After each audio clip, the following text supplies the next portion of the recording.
नमस्कार. सुवर्ण भारतमध्ये आपल्या सगळ्यांचं स्वागत. मी रश्मी हिवरे. आजच्या काही ठळक व विशेष घडामोडी. जागतिक योग दिन निमित्ताने ज्येष्ठ साहित्यिक अधिवक्ता मेघा धोटे यांनी दिल्या सर्वांना योग दिनाच्या शुभेच्छा व शुभकामना. 21 जूनला जागतिक योग दिन असून या निमित्ताने महाराष्ट्रातील नामवंत सहज सुचल महिला व्हॉट्सअप ग्रुपच्या मुख्य मार्गदर्शिका तथा राजुराच्या ज्येष्ठ साहित्यिक अधिवक्ता मेघा धोटे यांनी योगदिनाच्या सर्वांना शुभेच्छा व शुभकामना दिल्या आहेत. सहज सुचलनच्या मुख्य संयोजिका रंजू दिलीप मोडक व सहसंयोजिका नलिनी आडपवार यांनी देखील योगदिनाच्या सर्वांना शुभेच्छा दिल्या आहेत. सुवर्ण भारत प्राजू मखरे, प्रतिनिधी चंद्रपूर. नमस्कार.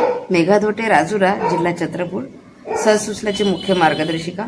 आपणा सर्वांना आंतरराष्ट्रीय योग दिनाच्या मी मनपूर्वक हार्दिक शुभकामना देते. 2014 साली आंतरराष्ट्रीय व्यासपीठावरती माननीय प्रधानमंत्री श्री मोदीजी यांनी योग दिनाचा प्रस्ताव ठेवला आणि 2015 पासून आंतरराष्ट्रीय योग दिन 21 जून साजरा करायला संपूर्ण विश्वस्तरावरती सुरुवात झाली. योग ही भारताने संपूर्ण जगाला दिलेली एक खूप मोठी देणगी आहे. भारतामध्ये योग हा प्राचीन काळापासून होता, पण मधल्या काळात तो लुप्त झाला.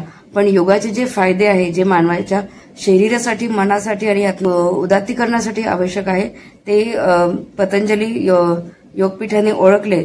श्री रामदेव बाबा यांनी भारतीय योग सर्वसामान्य लोकांपर्यंत पोहोचवला आणि हाच योग जो सगळ्यांना फायदेशीर आहे, सगळ्या जगाला याचा अनुभव आहे आणि सगळ्या जगाचं आरोग्य सुने माननीय प्रधानमंत्री मोदीजींनी यात पुढाकार घेतला आणि 2015 पासून आंतरराष्ट्रीय योग दिन 21 जून रोजी साजरा करण्यात येतो.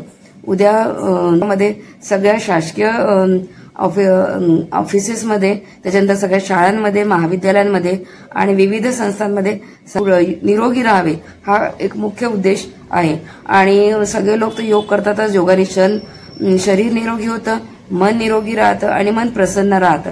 योगाचे जे विविध फायदे आहेत, अनेक असाध्य रोगांवरती सुद्धा प्राणायाम हा खूप चांगला उपाय आहे, ज्याच्यामुळे अनेक असाध्य रोग हे साध्य होत आहे.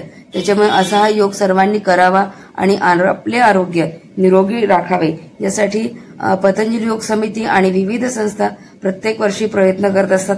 यावर्षी सुद्धा पतंजली योगपीठाचे सर्व कार्यकर्ते वेगवेगळ्या संस्थेमध्ये जाऊन, शाळा आणि महाविद्यालयामध्ये जाऊन योगाचं शिक्षण आणि प्रशिक्षण सगळ्यांना देत आहे आणि या प्रकारेच योगाचा प्रचार भारतामध्ये आणि संपूर्ण जगामध्ये होत आहे. तर या आंतरराष्ट्रीय योग दिनाच्या माझ्यातर्फे, माझ्या संपूर्ण टीमतर्फे सर्वांना मनपूर्वक शुभेच्छा देते. करे रोग रहे निरोग. धन्यवाद.